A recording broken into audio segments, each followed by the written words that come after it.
Okay, here we go. Stand by. 3, 2, 1, action. Assume nothing. Brash, bald-faced blasphemy. Question everything. I find it extremely hard to imagine. Open your eyes. It is quite all right to be an atheist. The fastest growing group of people in the country has been measured as being those who have no belief or who are atheists. You don't have to be apologetic or quiet about it. Challenge the opposition. You see religion on 100 fronts losing the argument. And start thinking. This is The Thinking Atheist Worldwide.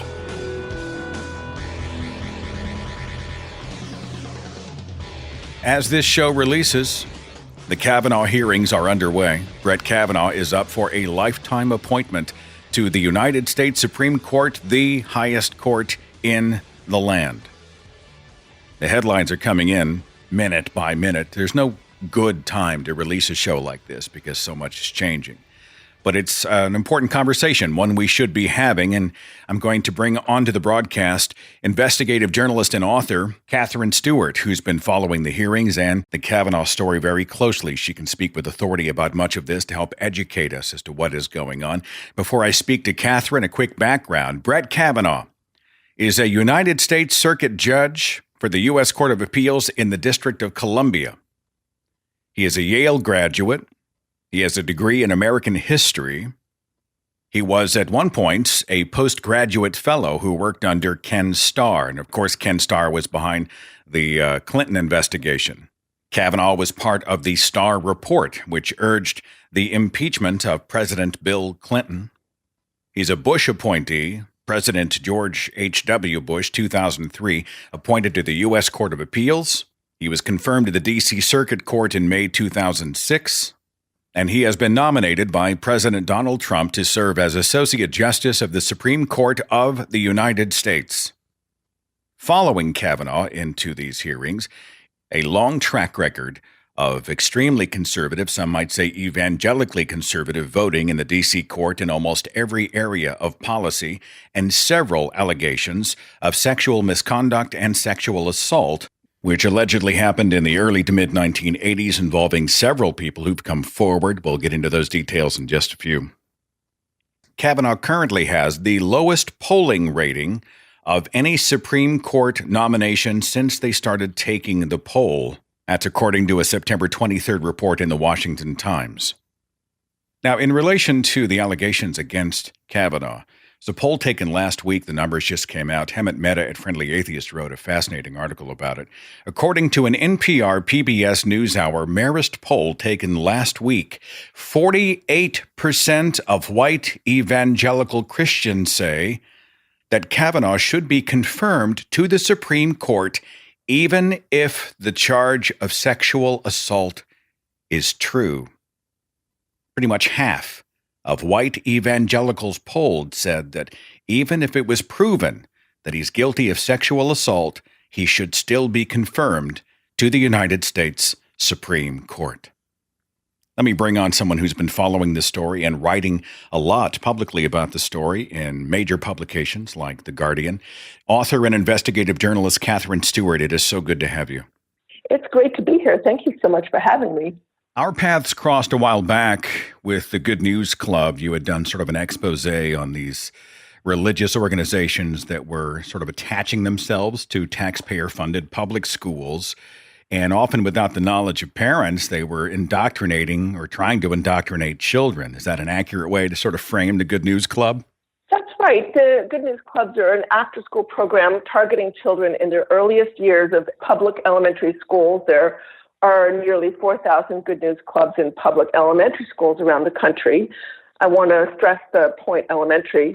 They insert themselves in these schools targeting very young children, and their intention is to convert them to a deeply fundamentalist form of evangelical Christianity. They deceive little kids into having the false but unavoidable impression that their public school endorses a particular form of religion, even though their after-school clubs, sometimes they'll take place in a kindergarten classroom right after the bell rings and things like that. And it's not compulsory for parents to send their kids to the clubs. little kids cannot make that distinction between an activity that's taking place inside their public school and one that's endorsed by their public school. They think that all the teachers in the public schools are authority figures and teaching things that the schools want them to believe. And Good News Club leaders know that little kids can't make that distinction. So that's why they're insistent on establishing themselves in public schools as opposed to in private religious schools or in churches, which are, widely available and have space for these types of religious activities. I just consider their whole approach so insidious. Don't tell me that you don't know this is inappropriate. Don't tell me they're not being sneaky. Yeah, they do feel that the public schools are their mission fields in class. In fact, they say it. I went to one of their national conventions where they said, knock down all doors, all barriers to all public schools, public elementary schools in the country, and take the gospel to this open mission field now. They call them open mission fields. And they view children and describe children as, quote, the harvest. And remember, we're not just talking about their kids. We're talking about other people's children in their public schools. So they know very well that they're confusing, children into believing that the public schools endorse their religion. And not to digress, because we've got a lot to talk about today, but very briefly, when a Good News Club came to my children's public elementary school in Santa Barbara, a group of evangelical parents offered the Good News Club free space at the evangelical church that was literally next door to the school. You could walk there in 2 minutes. It was a beautiful church, and the Good News Club leaders declined. They wanted to be in the public school precisely because they know that children will perceive the religion of the Good News Club to be the sort of unofficially endorsed. They'll think it's an endorsed view of their public school. And public schools have a kind of cloak of authority in the minds of children. They think that something that happens in their school must be true, must be what their school wants them to believe. It's a sort of representative of the state, in fact. I just gave a speech in Minneapolis where I was talking about my childhood in evangelical private school and how Christian nationalism is taught at the earliest ages. God and country. We had private school uniforms with American flags on them. We were surrounded by sort of this mission field to grow up and take our country back, so to speak, for Jesus Christ. And here we have the rise of, or actually the continued proliferation of the theocrats today, which brings us, of course, to Brett Kavanaugh, who's up for the Supreme Court. You've done some wonderful writing. I've been sharing your articles from the New York Times and for The Guardian, and I know you've done a lot of research on Kavanaugh. It's sort of a white noise that causes many people just to wink out, right? There's so much going on and what's true and what's not. And, the midterms are coming up. And so I just want everybody to sort of take a breath, align your chakras or whatever, align your chi, center your zen or whatever you're going to do. Let's talk, Katherine, you and I. Let's talk about Brett Kavanaugh, and you can begin wherever you'd like, okay? There's so much to say right now, even as we're speaking. There are new allegations that are coming forth, and they're deeply disturbing. And of course, I believe they merit these grave allegations merit a thorough investigation. But stepping back from all of this, I think we need to look at, first of all, what the right, the hard right, has been trying to do with the judiciary, and then how Brett Kavanaugh fits into that picture. I just came back from the Values Voters Conference. It's a right-wing conference that I go to every year. Mitch McConnell, the majority leader, boasted that the most consequential action of my entire career was one in which he decided to do something, and that was not to fill the vacancy created by the death of Justice Scalia. So the audience was very clear on what he meant. He was referring to his obstruction of then-President Barack Obama's nomination of Merrick Garland to the Supreme Court. He kept talking about remaking the judiciary. He said that Republicans need to prevail in November's midterm elections. And he said, and I quote, "If we can hold on to the Senate for the next 2 years, then we're going to transform the federal judiciary for a generation." When it came to Kavanaugh, they wanted so badly, not just McConnell, but many other representatives, speakers at the Values Voters Conference said it's all about the courts. And Mitch McConnell said we are going to, quote, plow right through the Kavanaugh confirmation process. Katherine, what's that like for you? What's it like for you at the Values Voters Summit? Are you just coming out of your chair? Are you about to explode? No, it's fascinating and interesting. I mean, I've spent a lot of time, not just at the Values Voters Conference, but at evangelical churches where the rank and file are being prompted to vote for the quote-unquote right candidate, they say a lot of issues matter, but how can you vote against life, meaning the issue of abortion. So if you can get people to vote on a single issue or a couple of issues, and the top two in our country at present, actually the top three are abortion, same-sex marriage, and their idea of religious liberty, which is actually a kind of religious privilege, but we'll talk about that later. I think you bring up a salient point when we talk about painting one party or the other with this wide and broad brush. I'm not in any way a Trump fan, right? But when I hear someone indignantly charge that all Trump voters are racists, I think, well, that's not supportable. I mean, here in the Bible Belt of Oklahoma, red state Oklahoma, I can think of many non-racist people in my family or friends who voted Trump. But for them, anyway, it was like a single issue. I mean, for them, it came down to they were anti-abortion. And so they voted on one issue. It had nothing to do with race. I had other people who bought into the canard that, Trump's a successful businessman. We need an outsider businessman in there. And so that was their one issue. It had nothing to do with race. And while I'm sure you agree that racism is being seen in the sort of white nationalistic uprising that's related to Trump, we shouldn't be painting everyone everywhere with this wide and clumsy brush. It's a lot more complicated than a lot of people make it seem. That's true. I mean, this is not to discount the undercurrent of racism among some of his supporters. In some cases, it's an overcurrent. Many of his supporters. And in much of his messaging.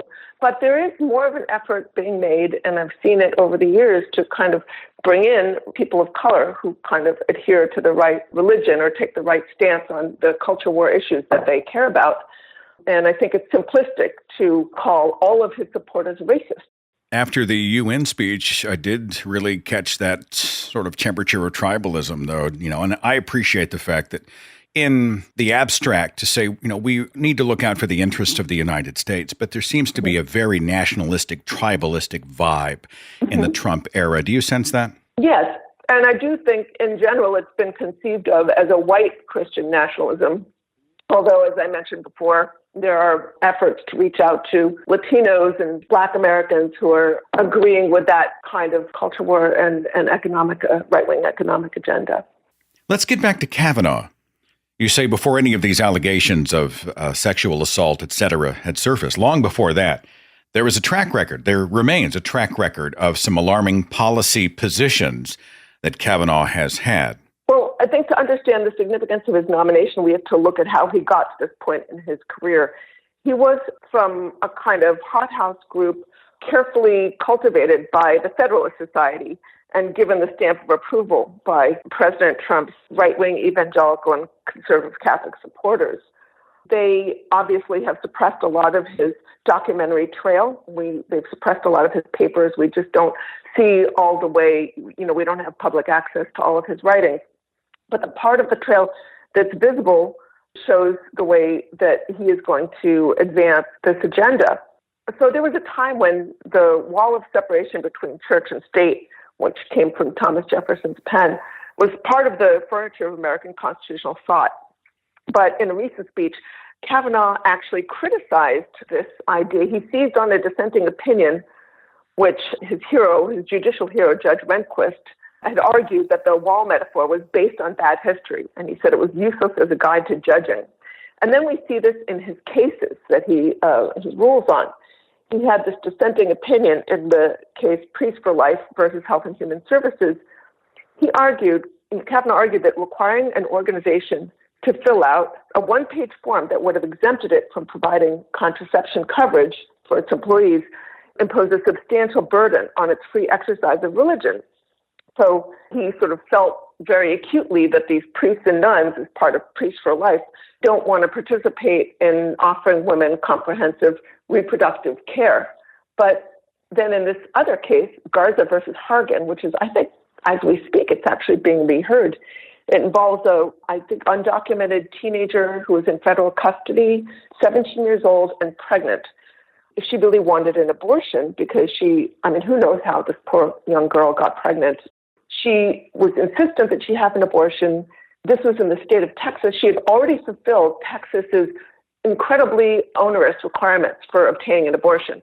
She had already gone to, have her forced ultrasound. They make you listen to some speech and all this nonsense that you have to go through in order to really prove that you want the abortion. You have to see a doctor multiple times. She had already gone through these requirements. She said, yes, I want an abortion. Yes, I do. Yes, I do. And he ruled that she, instead of getting the abortion that she was actually entitled to at this point in the state, he wanted the government to search for a sponsor for her, which was basically going to postpone the whole process yet an additional several weeks. And remember that abortion is illegal in Texas after 20 weeks, and this could potentially have put her over the limit, at which point she would not have been able to obtain an abortion. Now, that decision, which was slapped down by the full bench of the court on which he sat.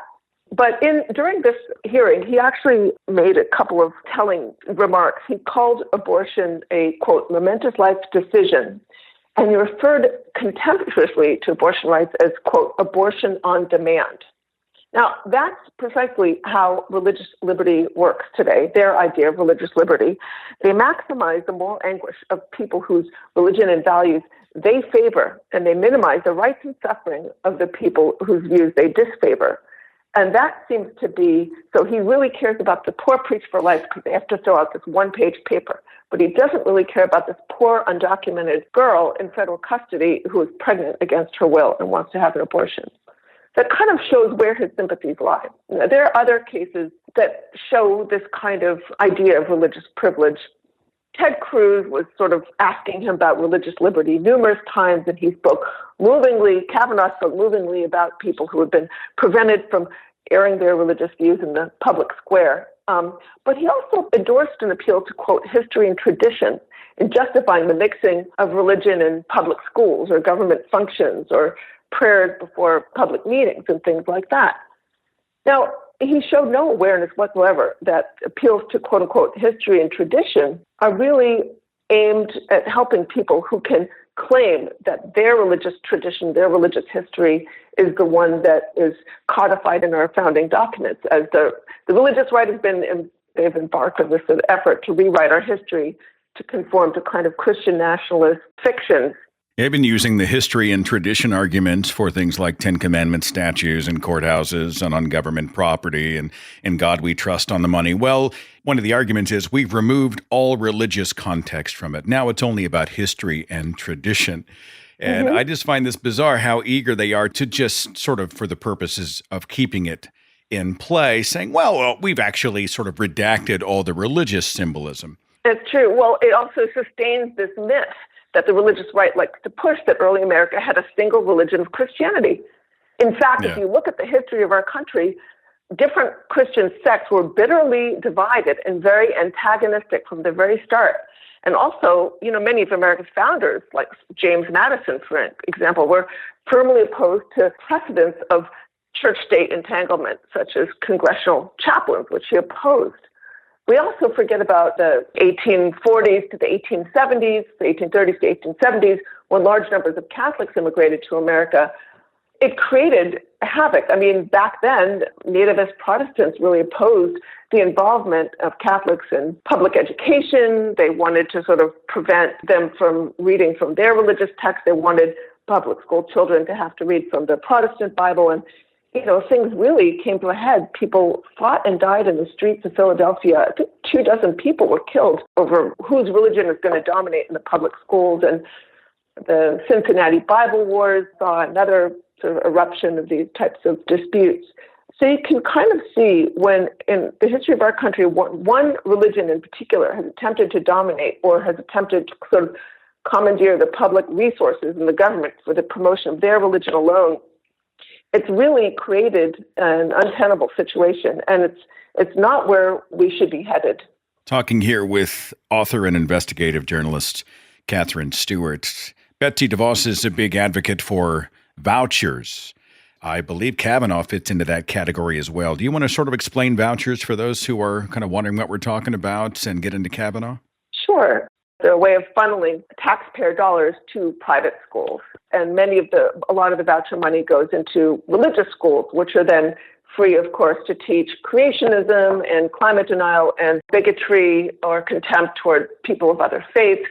You know, religious schools are fantastic, but people have a right to send their kids to these schools, but they have to fund them on their own dime. Ultimately, at the end of the day, it all leans to Christianity, right? This is usually Christian schools that benefit. It usually is, but here's the other problem. Once tax dollars go into religious organizations don't have to adhere to the same financial transparency laws that other for-profit and nonprofit groups have to adhere to. They have to, and other nonprofits have to kind of open their books. If they're non-religious nonprofits, they have to open their books so we can see how those tax dollars are being spent. But religious organizations don't have to do that. So you're not just funding somebody else's religion with your tax dollars, the promotion of their religion. You're not able to see how those tax dollars are actually being spent. So is Supreme Court nominee Brett Kavanaugh blurring that same line? He won vouchers and evangelism in our schools kind of thing? Mm-hmm. He's expressed enthusiastic support for school voucher programs, which are, as we said, ways of pretending to reform education. They often talk about vouchers as education reform or school reform. They, give it this label that really obscures what it's trying to do, which is funnel money from the public purse to religious organizations. And in fact, he wrote an amicus brief in the case of the Good News Club while he was in private practice.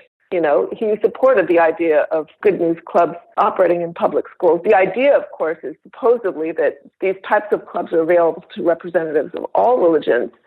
But the religious groups that have actually tested identical strategies, the Satanic Temple actually tried in 2016, they've effectively had the doors slammed in their faces. So it ends up being something that the so-called majority religion, Christian fundamentalists, have established thousands of these Good News Clubs in public schools. And I think the Satanic Temple tried it with 8, and they were not able to do it. So the idea that there's a sort of neutral forum and that all religions can participate in it has really been proven a fiction. Anything else on Kavanaugh that strikes you'd like to share with the audience? Well, Kavanaugh's record also shows that he supported Hobby Lobby. He endorsed the Hobby Lobby decision, which allowed that corporation to use its religious beliefs to deny birth control coverage to its employees. Now, this is actually part of a strategy to create a world in which there's a civil law on the outside, a civil law that the rest of us have to adhere to, but the real judicial power is held by those who determine whose quote-unquote acts of conscience are the correct ones. So let's look at the obvious asymmetry in the way employers and employees are discussed in the Hobby Lobby case. Employees are obligated by law to accept health insurance from companies that they work for. So as one member of the company's purchasing pool, each employee is forced to bend his or her will to their sourcing operation, which allows the company to negotiate cheaper rates for group insurance. So does this make employees morally complicit in whatever decision their employer is making? Obviously not. Like, say, for instance, this is just a complete theoretical. I might not approve of, say, Viagra for unmarried men. If I'm super religious, I might say, well, I don't want to be, supporting sexual activity among men who are unmarried, so Viagra should be off limits. But if I'm working in a company and if my employer's health insurance carrier chooses to cover it, am I complicit in this immoral behavior? Absolutely not. And yet, in the Hobby Lobby case, the court rules that employers are morally complicit in reproductive care coverage that its employees might need. So you see there's this deep asymmetry here. You're sort of, in this case, saying that the conscience of the employers, and the corporation has a conscience, and that conscience is much more important than the conscience of the employees. This kind of asymmetry is visible in a lot of discussion around religious liberty that we are seeing today. So when a pharmacist, for instance, refuses to fill a prescription on the basis of his own religious belief, which happened, I think, in Arizona, well, according to today's Christian nationalists, that's an example of religious liberty. But it is not. What about the person whose religious and moral conscience allows her to obtain a prescription for birth control? Her religious conscience is being overruled then by this pharmacist who's saying, well, my religious conscience trumps yours. If you're a woman and you're having a miscarriage and you go to a Catholic hospital, they can delay or refuse to perform a legal and medically indicated procedure on the basis of their religious directives. So basically, the Catholic bishops were sort of determining what procedure a Catholic hospital is morally able to perform. His rights trump the rights of a woman who is hemorrhaging in miscarriage and needs a DNC. I mean, this has happened and happens over and over and over in our country. I actually served as an investigator for a report that was put out by the ACLU on maternal outcomes at Catholic hospitals. We weren't looking at the issue of abortion at all. We were looking at what happens to women who suffer pregnancy complications, such as miscarriage or sepsis or things like that. And what we found was that a shocking number of women go into Catholic hospitals expecting to receive medically indicated best practices care, and their doctors are prevented from delivering that care because of the religious directives at those Catholic hospitals. So this is obviously the rights, some religious rights trumping and other religious and moral rights. They call that religious liberty, but I think we should call it by its true name, which is religious privilege. Christian nationalists today want the ability to override the law only where it conflicts with their religious beliefs, and thus to withdraw from the social contract that binds the rest of us together as a nation. You're watching the hearings play out, probably taking copious notes. Can we talk about the accusations and the implications? What are your thoughts? What we can see, unfortunately, is that Kavanaugh has a history of lying and denial. The allegations were already deeply concerning to me because multiple members of his people who went to college with him said, well, I mean, what he's saying about his drinking is just not true. I saw him drunk. I saw him blind, stumbling drunk. And if I may, let me interject here with the three specific allegations that we're looking at so far. We've got Dr. Christine Ford. She said back in the 80s, the early 1980s, she was 15, Kavanaugh was 17. They were at a gathering of teenagers. Kavanaugh and a friend were both, quote, stumbling drunk, forced her into a bedroom. While his friend watched, she said he pinned her to a bed on her back and groped her over her clothes, grinding his body against hers and clumsily attempting to pull off her one-piece bathing suit and the clothing she wore over it. When she tried to scream, he put his hand over her mouth. She eventually escaped the room. The second allegation, a woman named Deborah Ramirez, she told the New Yorker 35 years ago at Yale University that Brett Kavanaugh exposed himself at a drunken dormitory party, and he thrust his genitals in her face and caused her to touch it without her consent as she pushed him away. She said he had been drinking alcohol. And then Julie Swetnick, her sworn declaration says in 1981 through 1983, she observed Brett Kavanaugh drinking excessively at house parties and engaging in what she called, quote, abusive and physically aggressive behavior toward girls. She claimed Kavanaugh and others would get girls inebriated so they could be, quote, gang raped in side rooms at house parties by a, quote, train of numerous boys. She added in 1982 she was herself a victim of gang rape, and Kavanaugh was present on that date. The allegations are hugely serious, and yet, as you say, McConnell and company just want to push this nomination through without even hitting the pause button. We haven't had an investigation, and and by the way, what are they so afraid of? What about this this judge guy, Mike Judge, I think is his name, this friend of Kavanaugh's, who's his best buddy, and is now in hiding. And I really think his record is should be disqualifying enough. And then the allegations on top of it, it's just over the top. Katherine, let's talk about the larger picture. Midterms coming up. The country's in a weird place, weirder than I can ever remember it, and that's saying something. Do you read the headlines and wonder if we're just in the twilight zone? What's going on in your head when you see all these things transpiring? I think that the religious right has backed itself into a little bit of a corner, and I'm going to tell you why. I think that they've noticed that they don't have the majority of the public behind them. That's why they're so intent on grabbing the courts. That's why they're so intent on holding on to their power by any means necessary through whether it's gerrymandering or, in this case of this Kavanaugh appointment, trying to sort of force through his appointment without hearing. And I think that, it's really all about the vote. If we can turn out the vote in the numbers, in the right numbers, then we can defeat their agenda. I was at a seminar at the Values Voters given by George Barna. He's an evangelical pollster. And they talked about a cohort of evangelical voters they call sage cons, and that's hyper politically engaged true warriors for their cause. And they vote in extraordinarily large numbers. They vote at a 91% rate. 91% of them vote. And 93% of those, I think, voted for Trump. Now, we don't emphasize the vote the way they do. We need to get younger people out to vote, really work on, turning out our base. There have been so many articles about, how can we flip Republican voters?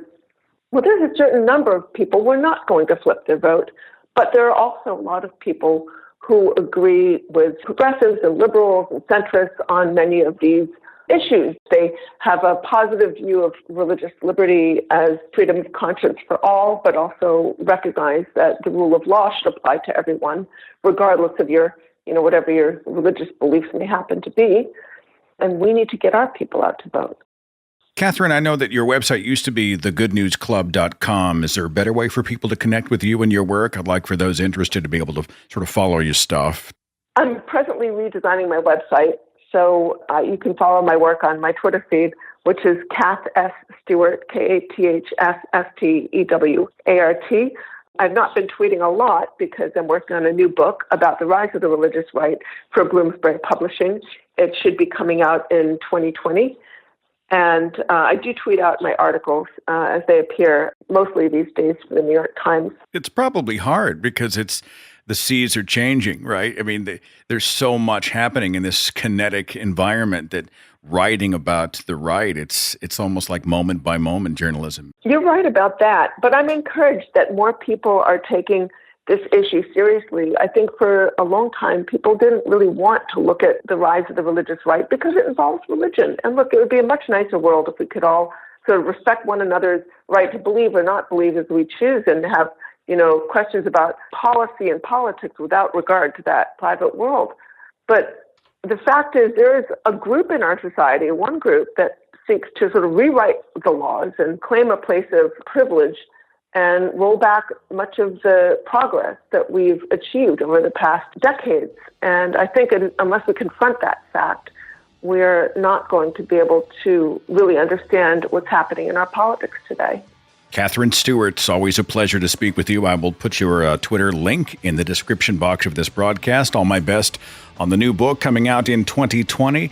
And in the meantime, we'll just keep kicking and everybody vote in the midterms. Okay? Thanks again. Thank you so much. Follow The Thinking Atheist on Facebook and Twitter. Watch dozens of original videos on the Thinking Atheist YouTube channel. And visit our website for resources, links, contact information, the editor's blog, and more. thethinkingatheist.com.